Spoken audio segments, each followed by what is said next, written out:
Hey there. So, if you've glanced at your Texas ballot lately and thought, whoa, what is all this? You are definitely not alone. It is a long list of proposed constitutional amendments, and it can be pretty confusing. But don't you worry, that's what we're here for. We're going to break it all down and make sense of it together. Let's dive in. Okay, so first things first, what are we actually voting on?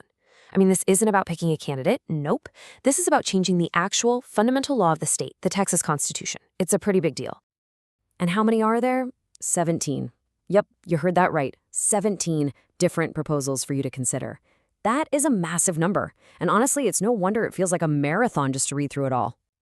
But here's the good news. We can totally make sense of this. What we've done is group all 17 propositions into just 3 main themes. This is going to make everything so much easier to digest. It'll really help us all see the bigger picture of what's actually at stake here. All right, our first and honestly our biggest category, it's all about your money and your taxes. We're talking about 10, a full 10 out of the 17 propositions that deal directly with how Texas raises revenue, or in many cases, how it doesn't. So let's kick things off with the headliner, the one that's probably going to affect the most people, Proposition 13. Yep, this is the big one for Texas homeowners, and it's all about those property taxes. And at its core is this number, $40,000. What Prop 13 wants to do is increase the homestead exemption for school property taxes by that amount. So what does that mean for you? Well, for the average homeowner, it means a much bigger chunk of your home's value would be totally tax exempt. Pretty significant. Okay, so here's the debate, the two sides of the coin. On one hand, supporters are saying, look, home values have skyrocketed, and this delivers some real, meaningful property tax relief that people desperately need. But on the other hand, opponents are raising a big question. Where does the money come from? They're concerned this could end up cutting into funding for public schools.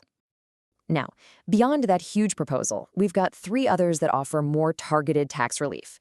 First up is Prop 11, which would boost the exemptions for elderly and disabled homeowners. Then you've got Prop 7, which extends those tax breaks to the surviving spouses of some veterans. And finally, there's Prop 10, which would give a temporary tax break to people whose homes have been destroyed by a fire. So the thinking here is pretty clear, right? Supporters say these are about helping protect some of the most vulnerable Texans and folks who've been through a really tough time. The flip side? Well, the main concern is that every time you create a new exemption, that tax burden might just get shifted over to everybody else. It is worth pointing out, though, that Prop 10, nobody really argued against that one. All right, this next group is pretty fascinating. We've got a trio of propositions that are all about banning taxes that, get this, Texas doesn't even have right now.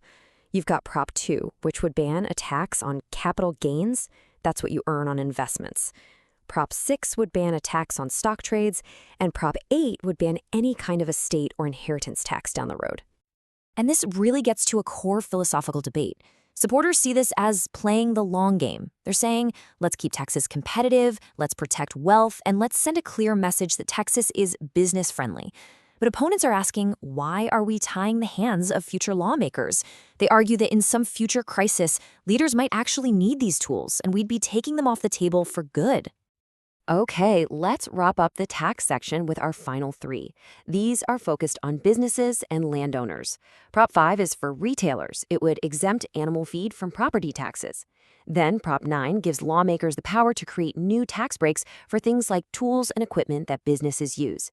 And finally, Prop 17 offers a tax break for landowners who let border security infrastructure be built on their property.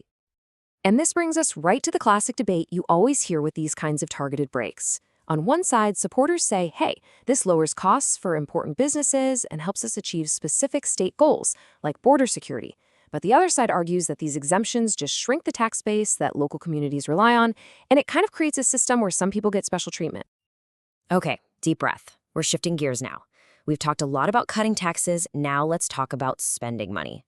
Our second big theme is all about building Texas's future. And these next 3 propositions, they're all about creating absolutely massive new state funds for some very specific, very large-scale projects. And we are starting with the single biggest number you're going to see on the entire ballot, $3 billion. Just let that sink in. That is the price tag for Proposition 14, a plan to make Texas a major leader in tackling one of the biggest medical challenges we face today. So that $3 billion would go toward creating the Dementia Prevention and Research Institute of Texas. The hope here, supporters say, is to make Texas a global powerhouse in the fight against Alzheimer's, kind of like what the state did with its successful Cancer Research Institute. The worry, from opponents, is that you're creating a whole new state bureaucracy. They're asking questions about accountability and whether this just duplicates what private research is already doing. Next up, we have Prop 4, which tackles another absolutely critical issue for Texas: water. What this would do is take a slice of the state sales tax revenue and lock it away for the Texas Water Fund.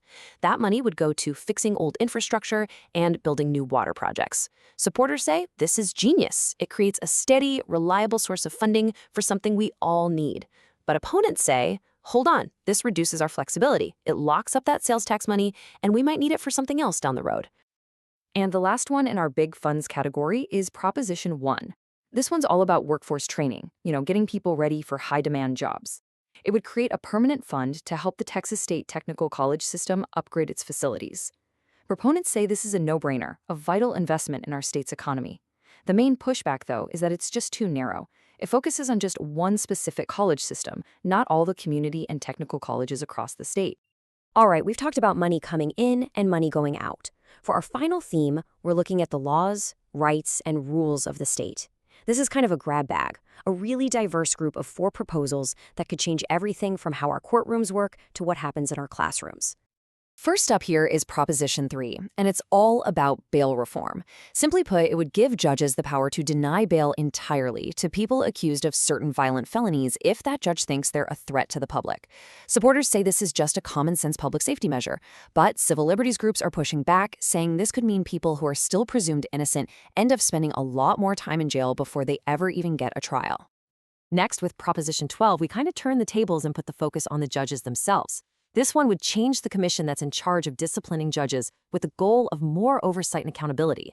Those who support it say it's all about transparency, but those against it worry that these changes could inject politics into what should be an impartial process. Then we have Proposition 15. This would add language right into the Constitution that says parents are the primary decision makers for their own kids. For supporters, this is a crucial firewall, a way to reinforce the rights of the family and push back against government overreach. But opponents are concerned. They say the language is really vague, and they worry it could be used in ways that actually make it harder to protect children who are in danger. And that brings us to our final one, Proposition 16. This amendment would add a line to the Constitution that explicitly says only U.S. citizens can vote in Texas. Supporters argue this is about clarity and strengthening election integrity.